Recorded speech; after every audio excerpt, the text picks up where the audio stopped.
در شهر ترسونزاده جشن بهار زیبای روز مادر با ارجگذاری و گرامیداشت به بزرگی زن مادر تجلیل گردید. رئیس شهر ترسونزاده کل زنان و بانوان را با جشن رسمی دولتی روز مادر صمیمانه مبارکباد گفت.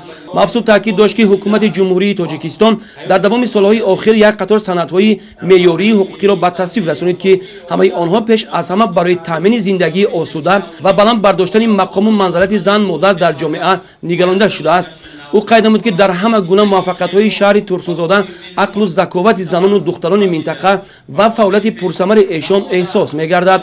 مقامات اجرایی محلی حاکمیت دولتی نیز برای فعالیت همه‌جانبه زنها امکانات‌های مساعد فراهم آوردند، جلب آنها به کارهای جمعیتی همیشه در مد نظر دارد و وظیفه‌های زیاد راهبری کننده و پیشبرد کارهای جمعیتی را با باوری تام به ذمه آنها سپرده است.